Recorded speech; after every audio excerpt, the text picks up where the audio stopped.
Listo, cuando quieras, Roque. Bien. Bueno, les decía, les voy a presentar dos casos rápidos que aprendí dos cosas que por lo menos a mí me ayudaron mucho a resolver. Yo que hago córnea y superficie ocular, creo que hay dos patologías que por lo menos yo veo muy recurrentes. Una es la queratitis filamentosa y otra es la neovascularización corneal. Así que esta paciente es una paciente de 58 años que tiene un síndrome que se llama Pari-Romberg. Yo tengo un par de pacientes con Martín. Este síndrome se caracteriza por una hemiatrofia hemifacial progresiva. Y esto, la verdad, no se sabe bien la causa, se cree que es un síndrome inmunológico. Los pacientes están tratados con metotrexate, la realidad le dan corticoides, le dan acetoprina. La realidad es que a pesar de la inmunosupresión, es una patología progresiva donde se va atrofiando. Y el problema es que empiezan con alteraciones, lo que es el parpadeo, empiezan con entropion, empiezan a tener úlceras porque al irse el globo ocular hacia adentro, empiezan a rapar las pestañas. Y esta es una paciente que del ojo derecho, que era el ojo bueno, veía 20/25, del otro ojo tenía una escara en la mácula por una toxoplasmosis, y ese ojo hizo una úlcera, y esa úlcera tardó en curarse y generó una neovascularización. Muchas veces pasa que ante un cuadro infeccioso, en este caso tuvo una úlcera infectada, y el cuerpo trata de curar esta úlcera generando vasos en la córnea. La córnea es enemigo de la inflamación y es enemigo de los vasos. O sea, cuando hay un vaso en la córnea, el problema es que este vaso pueda empezar a exudar lípidos. O sea, pasa lo mismo que los retinólogos, los neovasos en la retina no son buenos, bueno, los neovasos en la córnea tampoco, porque tienen el riesgo de exudar lípidos y generar este cuadro secundario que se llama degeneración lipoide. El tema es que muchas veces la exudación de los lípidos es progresiva y empiezan a afectar la visión, como en este paciente. Si ustedes ven, esta paciente veía 20/25, pero estaba afectado casi un tercio de la pupila. Y si ustedes ven, tenía una vascularización a nivel de la zona donde había tenido justamente la úlcera. Yo esta paciente la conozco hace muchos años y fui viendo cómo de a poquito esto fue aumentando. Por lo tanto, tenía que tomar una conducta. ¿Qué piensan de las opciones que pueden hacer en este paciente? ¿Un Avastin o una cauterización selectiva? Bien, sí, yo Crío en justamente. el borde o diatermia. Bien, bueno, yo justamente mi primera opción fue hacer inyecciones de Avastin. Con el Avastin pasa lo mismo que con la retina, tiene un efecto limitado. Generalmente uno hace 2 o 3 inyecciones de Avastin y generalmente los tiene que complementar con algún tipo de tratamiento ablativo, o sea, algo que cauterice el vaso.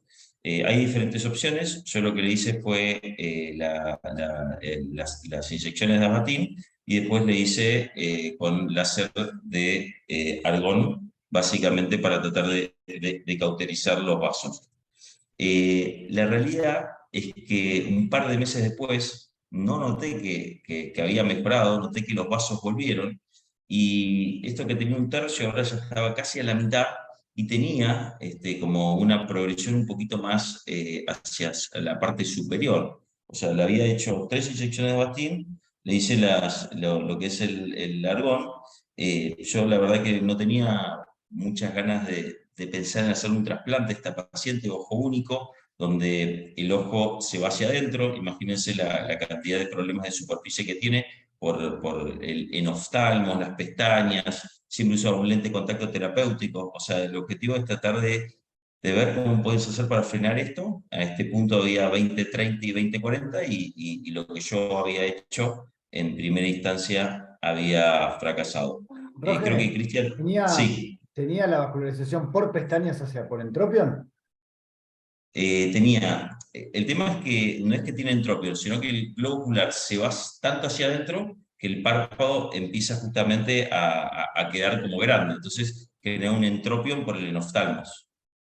Está, pero Es más, entonces, creo lo que que le hagas, o sea, va a volver y volver y volver y volver. O sea, no sé si tiene mucho, ¿no? pienso.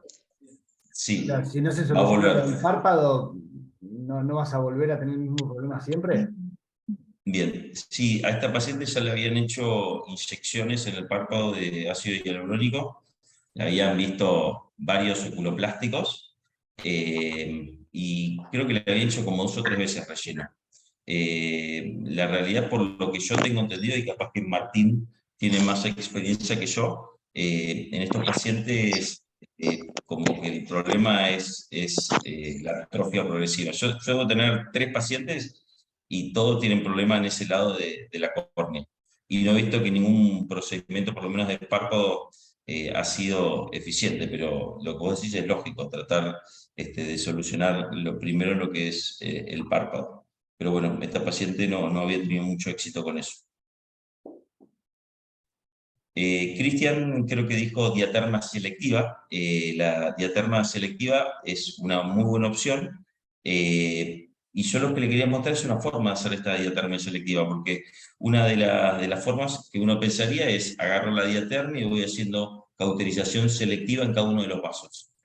Esto es básicamente los vasos. Tenía vasos de gran calibre, vasos más chiquitos.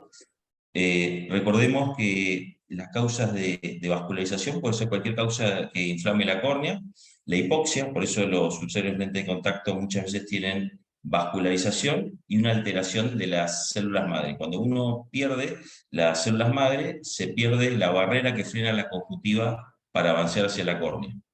Y como les digo, los vasos muchas veces son malos cuando generan la degeneración lipódea, pero esta paciente que tenía una queratopatía exposicional y que acá tenía una infección por un fusarium, cuando uno ve que empiezan a crecer los vasitos, uno se queda tranquilo porque los vasos en este punto de la infección me ayudan a curarla. ¿Por qué? Porque me llevan todo lo que son las células inflamatorias y las células inmunológicas para tratar de curar la infección.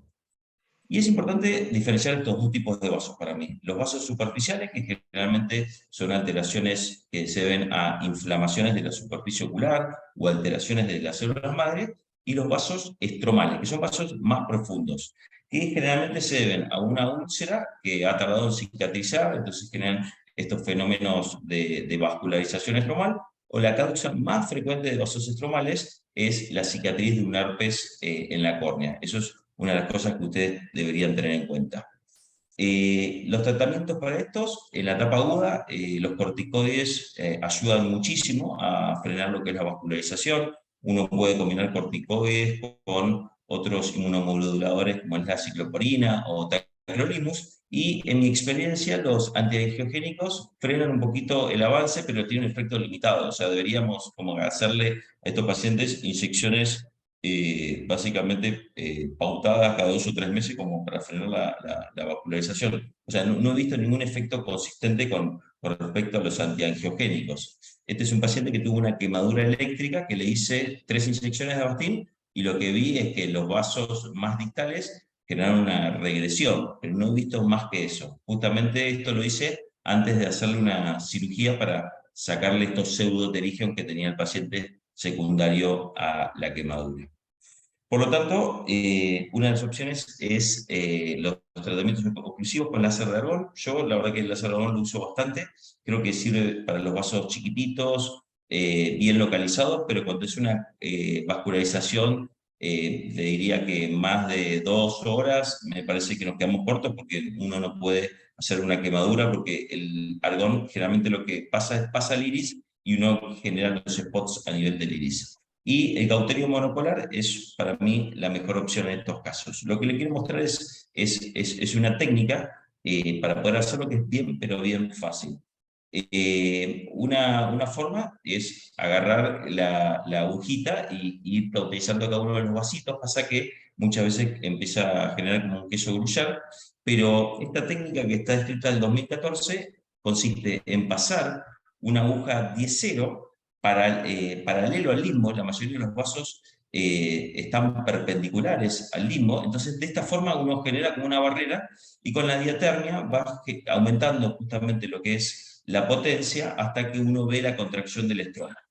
Mi consejo es que usen primero niveles de la diatermia muy bajos, porque me pasó al principio cuando empecé que muy fuerte y realmente quema toda la córnea, si ustedes lo ponen muy fuerte. Así que la idea es tratar de poner un nivel muy bajo. Yo uso la diatermia que utilizan los cirujanos generales, que tiene una potencia de 0,50, uso 7, 8, o sea, es muy, pero muy bajo.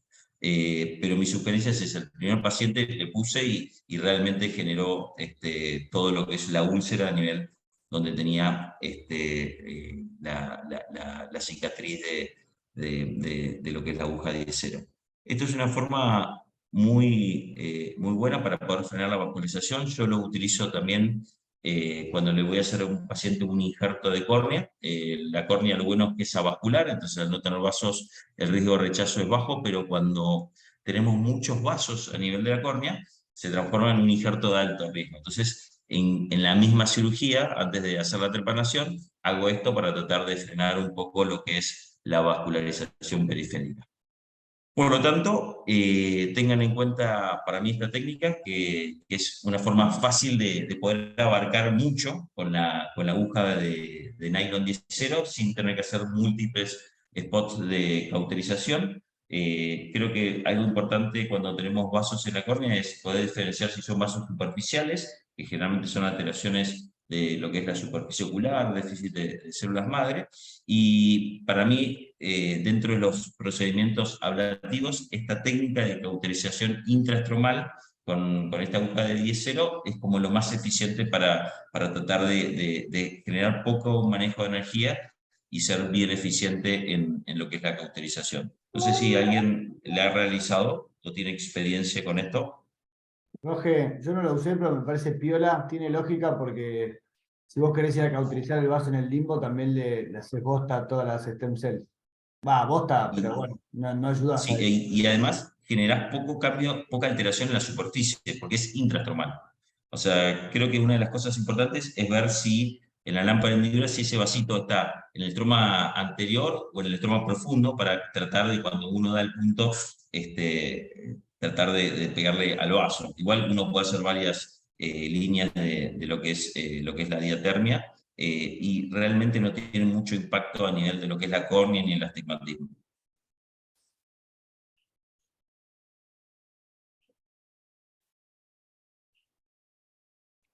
¿Alguna pregunta? La verdad que para mí la vascularización corneal es un problema, especialmente en los injertos. No sé tu experiencia, Pato. Roque, ¿Dónde lo lo que te pregunto viste es, a vos, eso de la aguja? ¿Es algo que lo inventaste o lo viste en algún sitio? No, esto está publicado, es un trabajo. Inclusive lo presentaron en un congreso hace un par de años. La verdad que utilizaba la cauterización guiada, y esto es un trabajo que ya está publicado. O sea, me parece fantástico. No se me ocurrió a mí, pero me parece muy buena forma de poder hacerlo. Roque, te hago dos preguntas. En un caso como esta mujer, si te llega de vuelta, ¿vas directo a esto o empezás con el Avastin igual de vuelta? Mira, yo no he tenido, yo en el momento que empezó el Avastin me experiencé mucho, dije, wow, tengo algo para los vasos, y realmente no he tenido un muy buen efecto. Siempre ha tenido esa regresión que les mostré en los vasos, y siempre he tenido que hacer un procedimiento fotoablativo. Generalmente si son un par de vasitos, anda bien, con láser de argón, con cauterización, pero si son muchos vasos, siempre a la larga he tenido que me han vuelto. No he tenido un efecto consistente. Y actualmente, en los casos de cauterización directamente, perdón, en los casos de vascularización, directamente lo que hago es la cauterización con esta técnica. O sea, ya no hago más Avastin. Bien. Y la otra pregunta es ¿esa exudación lipídica que le quita visión a la paciente, con el tiempo se reabsorbe o ya te queda un leucoma No. de esa zona? No, generalmente ese leucoma queda. A veces con el paso del tiempo, al no exudar, se puede transparentar un poco, con varios años, pero siempre va a quedar. O sea, en algunos casos, cuando el vaso está fantasma, uno puede ver que se transparenta un poquito, pero no demasiado. O sea, eso es como lípidos que quedaron ahí, con el paso del tiempo se puede transparentar un poquito, pero siempre va a quedar. Bien, o sea, Una sería recomendable en preguntita, estos yo entendí casos. bien la... Sí, continúa. Sí, sí. No, no, seguimos, Mario, después te pregunto. No, quería saber, no entendí bien. ¿Esta técnica de la agujita te sirve tanto para los vasos superficiales como para los profundos o solo para los profundos? No, los vasos superficiales, el problema pasa probablemente porque haya alguna alteración local en las células madre. A veces, por ejemplo, un panus corneal en un sector quiere decir un déficit parcial en ese sector de stem cells. Lo vas a utilizar y van a volver. O sea, es importante tratar de reconocer por qué se formó el vaso ese. A veces puede ser paciente que, por ejemplo, tiene una conjuntitis papilar superior y por el efecto del roce a nivel del limbo superior se genera un panus justamente a nivel de hora 12, 10.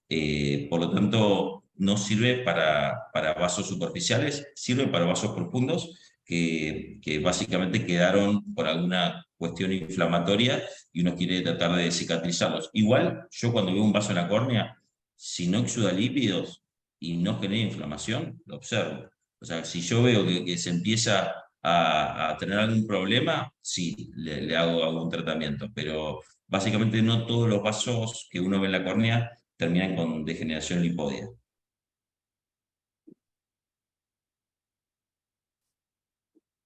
Y mi pregunta, Roge, era, siendo que ese leucoma después le queda, tu recomendación sería en estos casos agarrarlo lo más chiquito que se pueda. Sí, sí, sí, definitivamente. O sea, yo partí cuando tenía, ponerle 2 horas y bueno, cuando le hice esto ya tenía 4 horas. La realidad es que cuando uno empieza a ver que exuda lípidos, ahí tiene que empezar con los corticoides, con todo el tratamiento médico y si no ve que mejora, empezar con estas técnicas para tratar de cerrar el vaso. Para esto sirve mucho el OCT, para tratar de ver hasta dónde infiltran los lípidos, sirve mucho las fotos, porque a veces uno no se acuerda bien si era 1 hora, 1 hora y media, 2. Así que actualmente con todas las formas que tenemos de registrar la información, nos permite tener un mejor control. Juancito, ¿tengo tiempo para un casito más o ya está para vos? Calculo que sí. Bien, Sí, te quedan 15 minutos, así que sí. bien, perfecto. Bueno, y este es otro caso. Este es un paciente que me lo derivaron con un hidrops de 5 meses de evolución. Este es un chico joven de 23 años que tenía esta cicatriz, tenía un queratocono bilateral y tenía esto que en principio había sido interpretado como un hidrops. Perdón, yo no veo que Sí. estés pasando a otro caso, está lo de cauterización. Espera que ¿Los ven bien? dejo No de se ve compartir. mal. Perdón, gracias por avisar. Ahí está, ahí sí. Ahí sí. Bien. Bueno, esta es la foto del paciente que tenía este edema estromal localizado. El otro usaba lente de contacto flexible.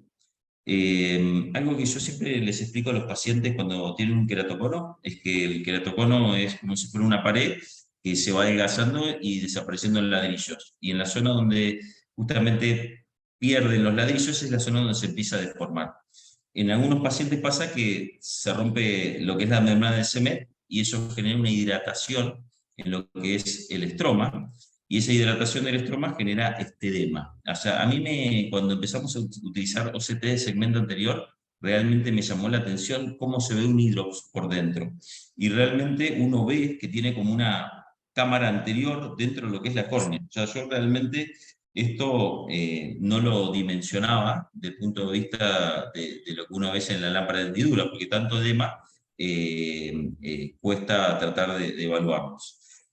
Por lo tanto, la mayoría de los hidrops, con un tratamiento médico de lubricantes, hipotensores, a veces oclusión, lente de contacto, si está molesto, mejoran. Pero ante un hidrops persistente de varios meses de evolución, lo esperarían, tratarían de hacer algún tipo de tratamiento.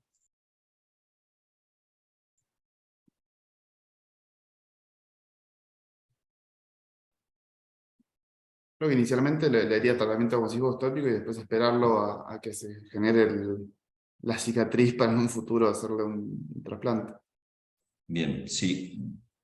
Básicamente ya tenía 4 meses de tratamiento médico.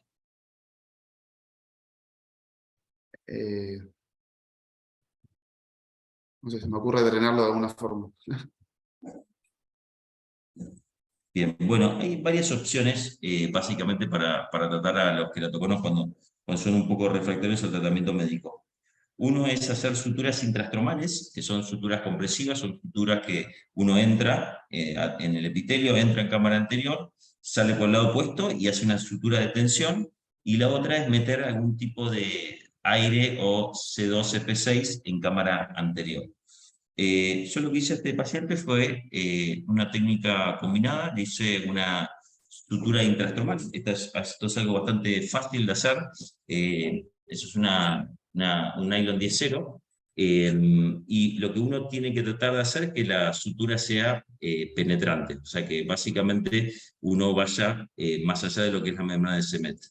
La clave de esto es que cuando uno la tensa, ustedes imagínense que ahí tiene edema, entonces la clave es tratar de darle toda la tensión que pueda a ese punto, o sea, estrangular la córnea, porque cuando se empiece a ir el edema, esa sutura va a quedar floja. Así que esta técnica lo que consiste es en tratar de suturar lo que es la membrana de cemento. Técnicamente es muy simple. Yo previamente le había dicho una iridectomía interior porque lo que yo quería hacer era sutura intrastromal y meterle aire en cámara anterior. Lo que hacemos córnea, tenemos bastante experiencia con meter aire en cámara anterior, especialmente para los injertos endoteliales, y yo lamentablemente tengo varios bloqueos, así que siempre hago una iridectomía inferior cuando a un paciente le dejo aire. Más este paciente que es fáquico. Este es el paciente en el primer día. Está dilatado justamente para evitar un bloqueo pupilar. Eso es un concepto importante, además de la iridectomía, mantenerlo dilatado. Este es el paciente, creo que es el segundo día. Y dentro de las complicaciones, una de las que les expliqué tiene que ver un poco con el bloqueo pupilar por el aire, por lo tanto, una es dilatarlo bien y otra es hacer una iridectomía inferior. Este es un paciente mío, es otro paciente que hice un injerto Big Bubble y le puse aire en cámara anterior y me generó un síndrome que se llama Urret-Chavalía, que es una atrofia del iris secundario básicamente al aire en cámara anterior, por lo tanto, siempre tengan en cuenta esta posibilidad. Este es el paciente, creo que era a los 2 meses, todavía tenía los puntos, fíjense el aplanamiento que había hecho de lo que son los puntos, ahí ya empecé a sacarle puntos, básicamente estos son los OCTs, y finalmente cuando ya le saqué todos los puntos, la realidad, yo no, esto le soy sincero, yo no sé si no le hubiera dado puntos y la cicatriz también me la hubiera aplanado, pero este paciente pasó de cuenta de Dios a ver 7 décimas sin corrección. La mayoría de los hidrops posterior a lo que es el hidrops genera una cicatriz que aplana, pero en este caso la realidad es que tuvo un aplanamiento, fíjense, de 70 a 41, 43, y obviamente el paciente tiene un case en la córnea, secundario, todo esto, pero el paciente no se quiere tocar el ojo y es más, dice que ve mejor de este ojo que el otro, que es el que usa lente de contacto flexibles. Por lo tanto, en los casos de hidrops refractarios al tratamiento médico, esta técnica me parece muy fácil. Suturar lo que es el hidrops como tip, es importante tener un OCT para ver dónde está abierta la de cemento, entonces saber por dónde uno pasa la sutura para tratar de agarrar la ruptura, y meter aire en cámara anterior ayuda justamente a taponar lo que es la membrana del cemento.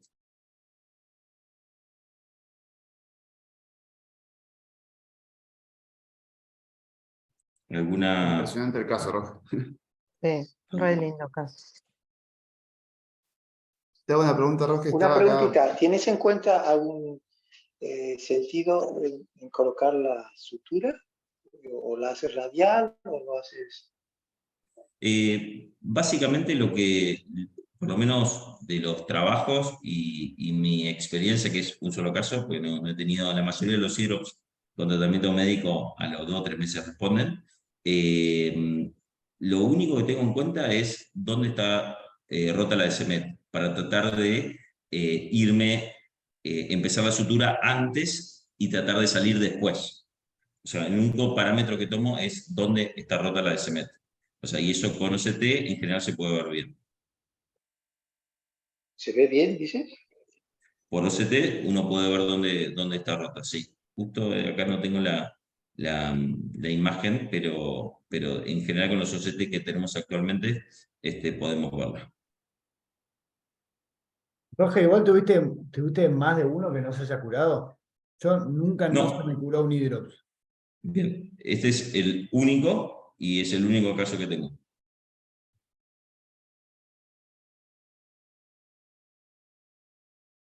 Te hago una pregunta, Roge. Me acuerdo ahora, Pato, bueno, justo se fue Pato. Pero cuando te quedas el leucoma acá en la imagen que tienes acá. Yo acuerdo en un congreso que estábamos con Pato y hay unos brasileños que presentaban el uso de una droga cardiológica, no me acuerdo cuál, para el tratamiento de las opacidades corneales. ¿Eso lo están usando hoy en día? Los sartán. ¿De los sartán? Eso no lo sé. ¿Y qué hace los sartán? Yo lo usé en un paciente, pero lo acabo de empezar a usar. Así que después les cuento cómo anda. O sea, ¿los sartán vía oral? No, los sartán en gotas. Los sartán Mirá todos. vos. No me acuerdo si es 3 o 4 veces por semana, por día. Y sí, se vio que disminuye las opacidades corneales estromales, las cicatrices. Muy Un trabajo de interesante. una brasilera que lo presentó en el Mundial de Córnea. No sé dónde lo vimos, Juan. Ah, lo vimos también acá en el Congreso. La misma En el brasilera. asado lo vimos. De un brasilero, en realidad. Sí, brasilero. Después por ahí puedo pasar el link. Creo que lo tengo al trabajo. Lo paso al grupo del Ateneo, para que lo ¿Y chusmen. lo hiciste preparar en las farmacias magistrales acá? Sí, Bien interesante. No, por lo menos lo que presentaba el brasilero era mágico, eran casos como ese y se aclaraba casi que se quedaba córnea transparente, así que después contanos, Pato, cómo sigue. sí.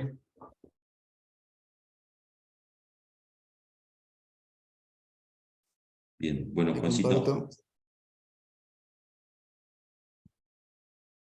Ahí estamos, bueno, arrancamos con la foto del festejo, de lo que fue, gracias a los que pudieron acompañar, desde lejos o desde cerca. Pero bueno, yo hace poco tuve la suerte que, bueno, me casé, me fui en luna de miel, y en la luna de miel fui a un congreso de retina en Venecia, y bueno, voy a aprovechar para presentar un poco de las cosas que más me parecieron interesantes o divertidas que se presentaron en un congreso.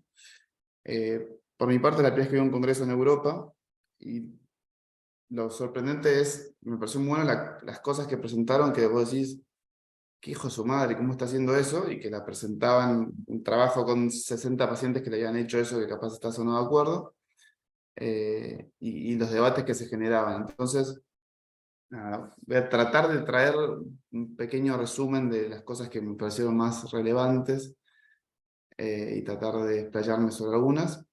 Después, si alguna de las cosas que nombro quedan dudas o quedan los papers o lo que sea, escríbanme, porque el congreso eran 3 días enteros, de 8 de la mañana a 7 de la tarde, sin parar un segundo ni para tomar café. Entonces era demasiada información y todo no lo puedo llegar a dar. Así que si quieren información sobre algo, se los paso. Lo primero, algo muy interesante, presentaban los resultados del protocolo W de diabetes, los presentó el mismo Jean-Paul. El protocolo W, para que tengan una noción, buscaron ver si el aflibercept, por decirlo de una forma, profiláctico en pacientes con retinopatía diabética de distinto nivel, si mejoraba los resultados de esos pacientes a futuro. Entonces lo que hicieron fue separar 400 pacientes en 2 grupos, a uno le hacían inyecciones durante los 4 años de aflibercept cada 4 meses, y al otro grupo le hacían inyecciones de sham, de nada. A los pacientes que le hacían inyecciones de sham, solamente los trataban si aparecía edema macular. ¿Bien? A los otros los trataban siempre, tengan o no edema, y en distintos grados de retinopatía. Pacientes con retinopatía diabética leve, moderada, severa, todos eran no proliferativos. Y los trataban igual durante los 4 años. Jean-Paul, acá tenemos la fotito, era uno de los investigadores principales del trabajo, y fue muy interesante escuchar de su voz que no hay ninguna diferencia a 4 años en el resultado visual de estos pacientes. Entonces él desaconsejaba el uso de la Fiorcet profiláctico en estos casos, y simplemente tratar a los pacientes con edema cuando tienen edema. O sea que no se justifica hacer inyecciones seriadas a lo largo del tiempo. También en el mismo congreso presentaron los resultados del panorama, que es un poquitito anterior. El protocolo W salió recién, salió ahora en febrero. El panorama es un poquitito más viejo. En este caso lo que hacían era el tratamiento de pacientes con retinopatía severa para intentar prevenir el paso a proliferativa, y lo mismo, hacían un grupo con JAM y otro grupo con inyecciones seriadas, y de vuelta no encontraron ninguna diferencia en resultados visuales a largo plazo. Claramente, mientras estás haciendo las inyecciones, la proporción de pacientes que pasan a una retinopatía diabética proliferativa va a ser menor, porque están llenos de anti-VEGF, pero si a un momento suspendés o disminuís esa dosis, vuelve el anti-VEGF y vuelven los neovasos y vuelven las complicaciones. Entonces, el consenso general en el Congreso fue no hacer tratamientos con inyecciones seriadas, ni para tratamiento, ni preventivo, sino directamente volver al clásico y conocido láser, con algunas dos diferencias. Uno es, este trabajo tampoco es tan nuevo, de 2017, pero lo que se habla cada vez más es de lo que es un tratamiento target, o sea, hacerle un campo amplio, e ir a tratar con láser la zona de isquemia, capaz no necesariamente hacer una panfoto completa 360, sino ir tratando cada zona de isquemia que va apareciendo en las angiografías de campo amplio. Y lo que sí está demostrado es el Pro2 Study, que lo que hicieron fue comparar entre solamente láser o láser más Avastin. Todo esto, las fotitos que muestro acá son diapositivas de conclusiones de algunas de las charlas que se dieron allá.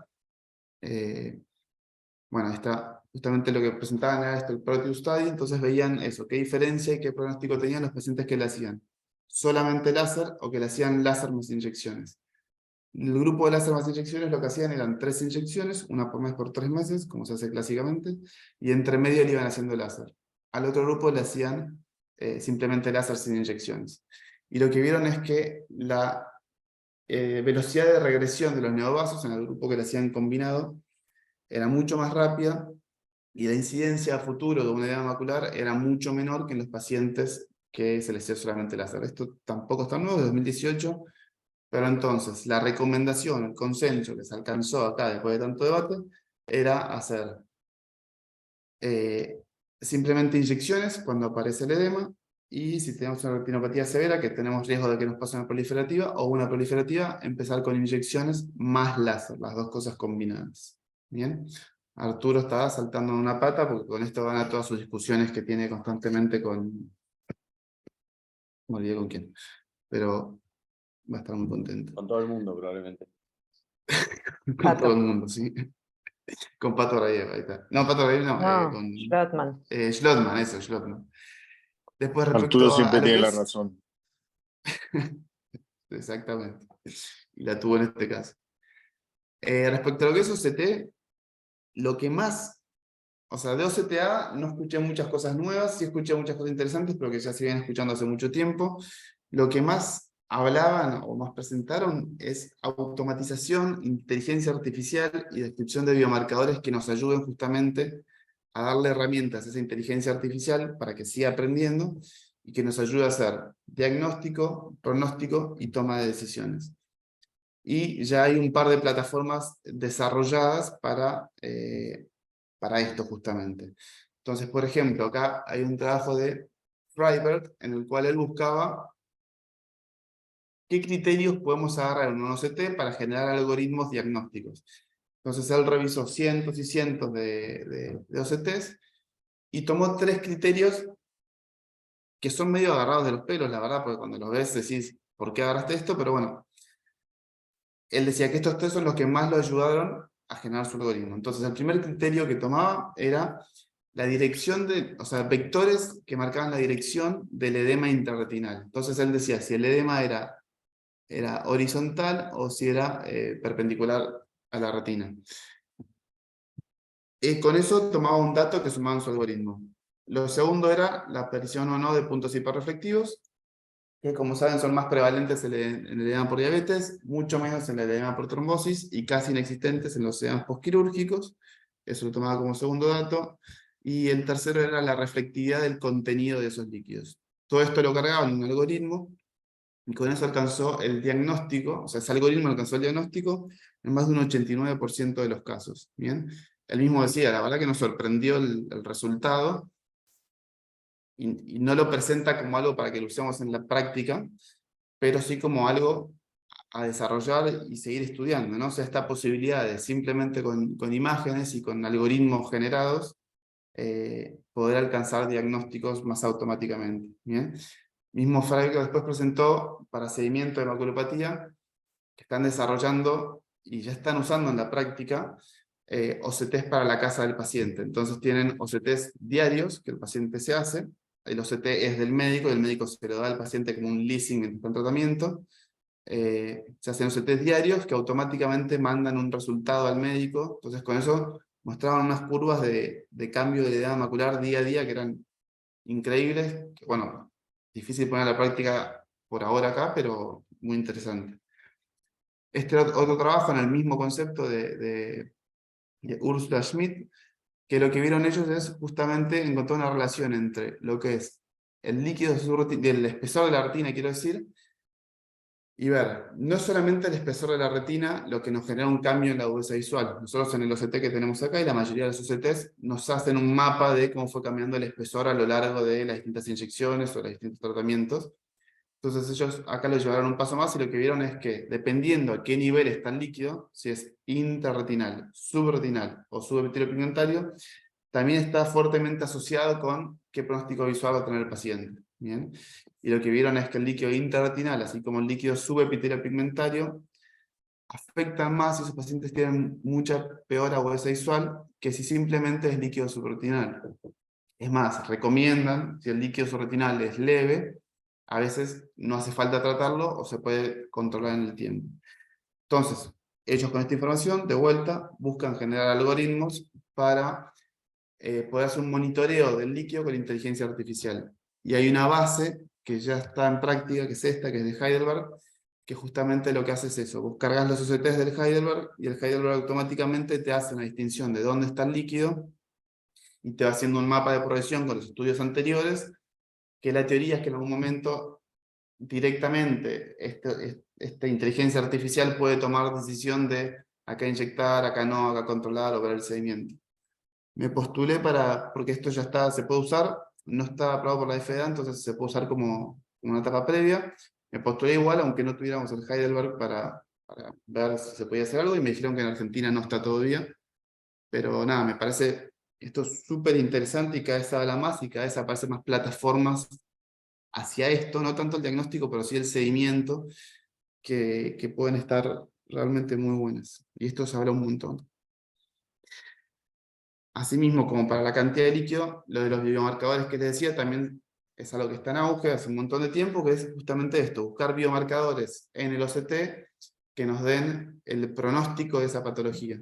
Pues acá, por ejemplo, buscaban qué biomarcadores en los drusen nos marcan el pronóstico de una maculopatía seca.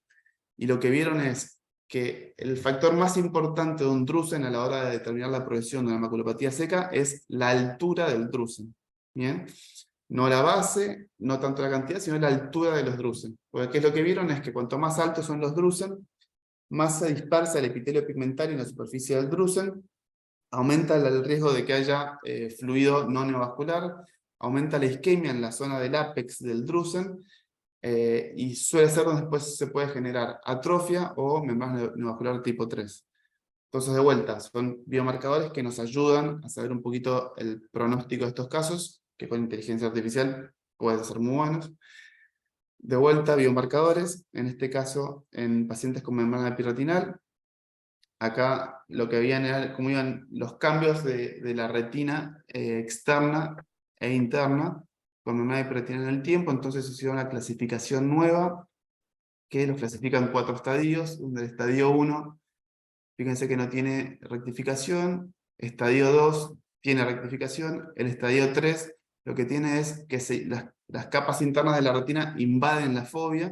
En el estadio 4 ya tiene una mezcla, una desorganización completa de las capas internas de la retina, y cómo cada uno de estos estadios se relaciona directamente con la OS visual. ¿Qué buscan con esto? Bueno, buscan un poquitito encontrar el momento en cual habría que operar un paciente. Y lo que vieron ellos, lo que vio David Sarraf, es que en pacientes del estadio 3 en adelante, una vez que se genera el EIFL, que es el Ectopic Inner Foveal Layers, una vez que sacamos la membrana, eso no se suele recuperar, o se recupera muy lentamente en el tiempo, dejando un paciente con peor AOS visual. Entonces, todavía no está demostrado, acá dice en este cuadrito que falta hacer un trabajo para demostrar eso exactamente, pero lo que ellos vieron es que habría que intentar operar a los pacientes previamente a que desarrollen esto, porque cuando desarrollan el EIFL ya el pronóstico visual es peor. De vuelta, este trabajo lo presentaron, que es excelente, un review sobre membranas epiratinales que salió en el 21. Los que hagan retina, léanlo porque es realmente muy bueno. Y de vuelta, biomarcadores para mal pronóstico de pacientes con membrana epiratinal, el EIFL, que tengan edema macular, y después claramente que tengan una atrofia de la elipsoides y que tengan alteraciones del COST, que es los segmentos externos de los fotorreceptores, ahí abajito de la fovea. Y ahora vamos a esta parte, que es la que me parece más divertida, porque acá presentaba uno y saltaban 10 a morderle el cuello, y se generaron debates muy divertidos, y que la verdad dejaron muchas cosas para pensar y para evaluar.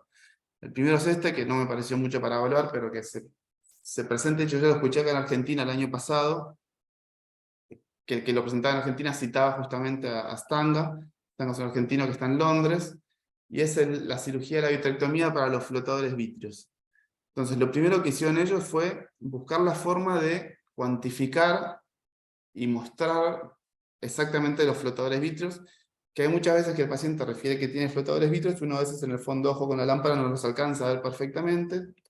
Entonces lo que hicieron fue, agregando una cámara a un equipo Simil California, se hace una filmación de los movimientos del vítreo dentro del ojo con un filtro rojo, y con eso logran cuantificar la cantidad de flotadores vítreos. Hay una plataforma que después la pueden buscar, que se llama Opacidades Vítreas, donde discuten cómo venderle esta cirugía al paciente, que eso después se puede discutir horas, y lo que ellos proponían en este caso es hacer una vitrectomía limitada en estos casos. ¿Qué es una vitrectomía limitada para ellos? 25-27G, no inducir un DPB y no comer el vítreo anterior. O sea, solamente entrar, comer el vítreo central, sacar esa opacidad y se acabó.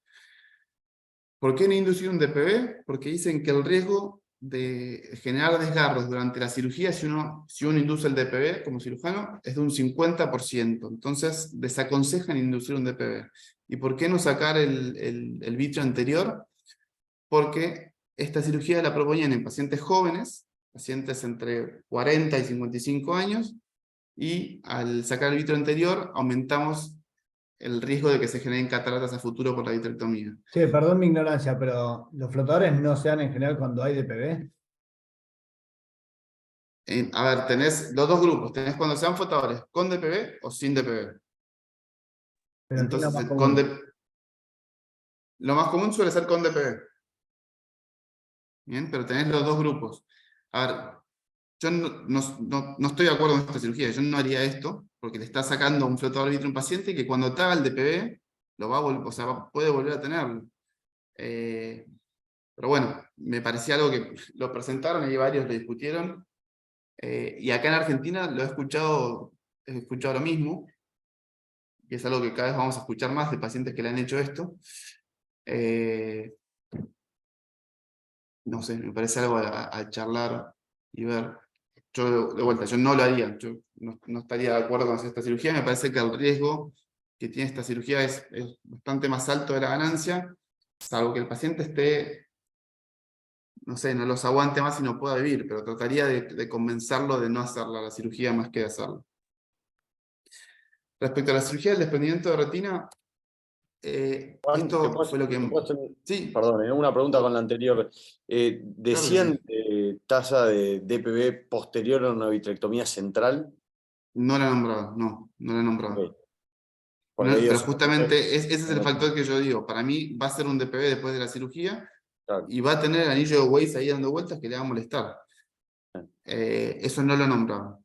Fue una de las críticas que le hicieron, pero no expandieron sobre el tema. Sí decían que ellos le dicen al paciente, cuando tiene el vitrio, dicen, si no tenés DPB, decían que había un riesgo de desprendimiento del 9%, no, perdón, si tenés DPB, riesgo de desprendimiento del 9% después de la cirugía, y que aumentaba un 50% si no tenías DPB y lo tenían que inducir ellos. Sí, sí. También valores que me parecen altísimos, creo que se están Alto. cubriendo con esos valores al decirlo, ¿no? Sí, sí, Pero- todos los pacientes tendrían un desprendimiento de retina, la mitad de los pacientes un desprendimiento de retina después de la cirugía. Sí, Una pavada. exactamente, pero bueno. Respecto a la cirugía del desprendimiento de retina, esta presentación del 2022, de noviembre del 2022, me pareció súper interesante, que lo que estudiaron es ver cuál es la mejor técnica para volver a aplicar una retina desprendida. ¿Bien? Y lo que se está hablando cada vez más es que lo mejor es no sacar el líquido completamente, sino dejar líquido adentro, o sea, dejar líquido subretinal, que con el tiempo ese líquido se vaya reabsorbiendo solo, y que tenga un slow natural reattachment, y que eso hace una mejor adhesión y más orgánica de los fotorreceptores al epitelio pigmentario, alcanzando una mejor agudeza visual en los pacientes con desprendimiento de retina. Entonces, en base a esto, lo que fueron a ver es, perfecto, entonces si yo lo que busco es que, o sea, si me sirve que quede algo de líquido, ¿cuál es la mejor técnica para sacar ese líquido subretinal? Entonces acá lo que hicieron fue justamente evaluar las distintas técnicas para sacar el líquido subretinal. Eran 800 casos que lo dividieron en 3 grupos. Al primero le sacaban el líquido por el desgarro periférico, sin poner perflor y sin hacer una retinotomía posterior, o sea, solamente sacar el líquido que venga por el desgarro periférico y dejarlo así como está. El segundo grupo lo hacían con retinotomía posterior, y el tercer grupo era usando perfloro y drenando por la lesión periférica. Y lo que vieron es que los pacientes los que se usaba perfloro está asociado con peor agudeza visual, está asociado con un aumento en el edema macular, y los pacientes a los cuales se les hacía una retinotomía posterior está asociado a un mayor desarrollo de membrana epirretinal a futuro.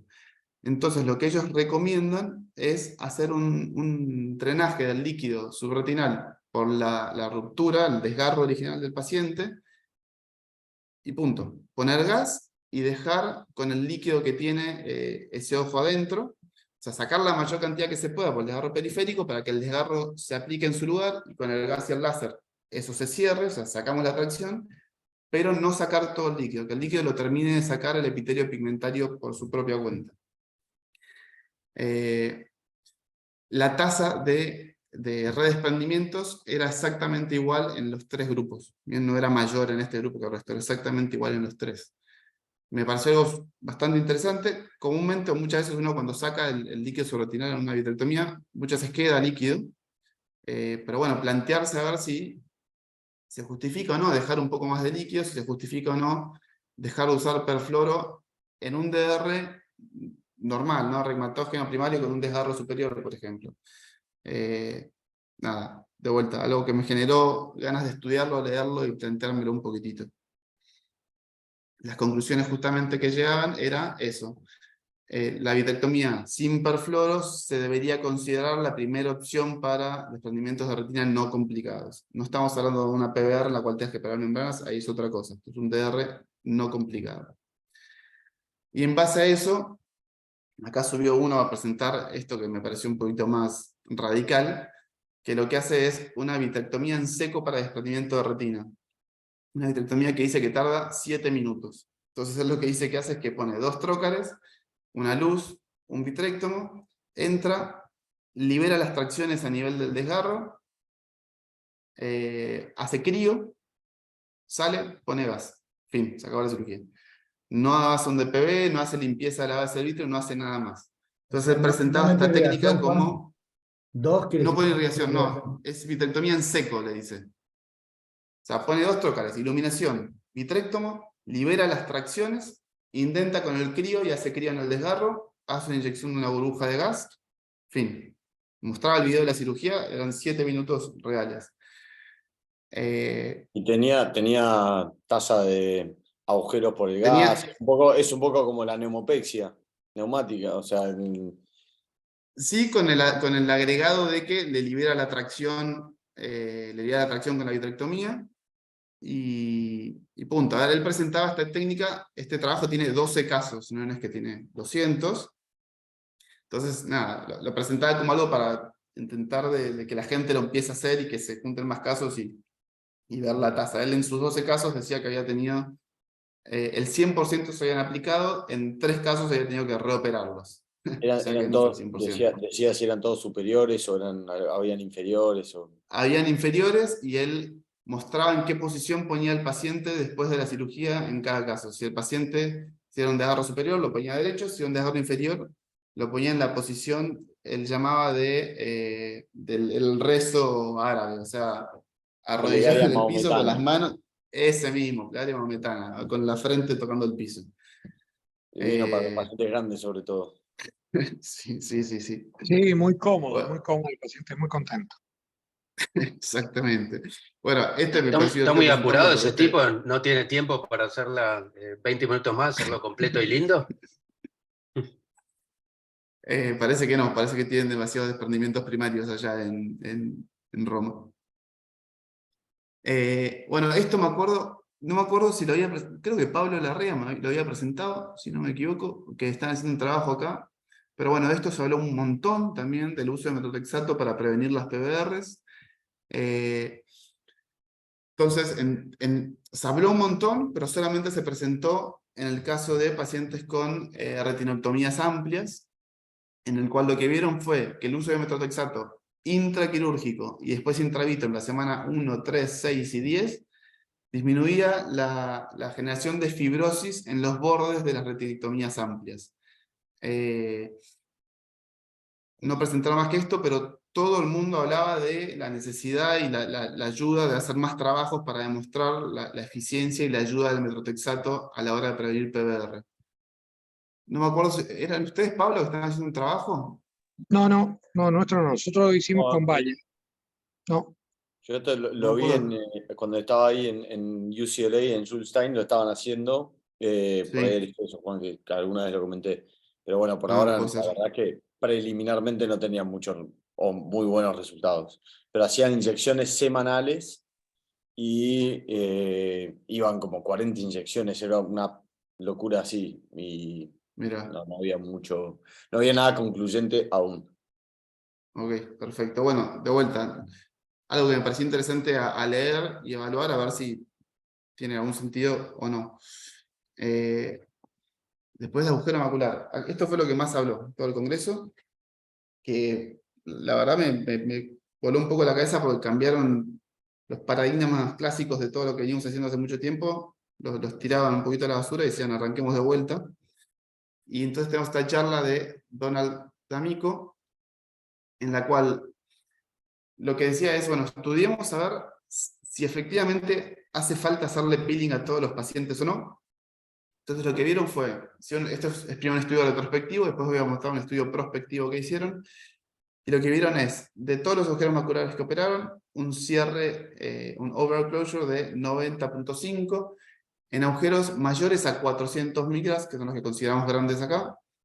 El peeling de la membrana aumentó la tasa de success de 73 a 100, me parece 100 un poco exagerado, ya que tenemos un montón de casos de 400 que pueden no cerrar simplemente con el peeling. Y para agujeros de menos de 400, no hubo diferencia entre los pacientes que le hacían o no le hacían peeling.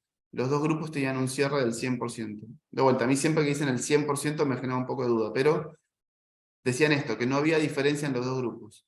Y que la agudeza visual era igual en los dos grupos, haciendo o no haciendo peeling. O sea, ¿qué hay que hacer? ¿no? Está lleno de Entonces, estudios que desmienten eso, que la agudeza visual en los pacientes con peeling es peor. a ver, según todos los estudios que presentaban acá, no. Pero bueno, sigamos, te presento todo y vemos, a ver, después charlamos un poquito más, porque presentaban un montón de casos. Entonces, ¿qué recomendaban hacer ellos en los casos de más de 400 micras? Entonces decían, tenemos dos opciones, bueno, con peeling, y si no cierra tenemos dos opciones. O sea, lo que está más en auge hoy en día en los agujeros maculares que no cierran, o en agujeros maculares miópicos, es el flap, ¿bien? Entonces dice, hay dos opciones para hacer el flap. La técnica clásica, en la cual haces el peeling 360 grados alrededor del agujero macular, y después con esa misma membrana que sacás, tapás el agujero, o lo que es la técnica del flap invertido temporal, que lo único que hacían era un peeling de la membrana limitante temporal, y esa misma limitante la peinaban sobre el agujero. Entonces, si se fijan acá en este fotito acá, así queda el paciente, sin limitante en la zona temporal a la fobia, y esa membrana la apoyaban sobre la fobia. Y listo, no hacían nada más. ¿Qué decían y qué estudiaban después? Cuando estudian el resultado de los peeling, hay dos efectos adversos, dos alteraciones de la retina que se ven después de los peeling, que son el downfall y el sample, que después, si quieren otra vez, los charlamos, que generan un daño en las capas internas capas externas de la retina, perdón, las capas internas de la retina, y dicen que está relacionado con un mal pronóstico visual después de un peeling, y que la tasa de esas alteraciones eran menores en los casos que se hacía el flap invertido, comparado con los casos que hacían el peeling 360. Entonces, proponían, ¿cuál es la mejor cirugía inicial para agujeros pequeños?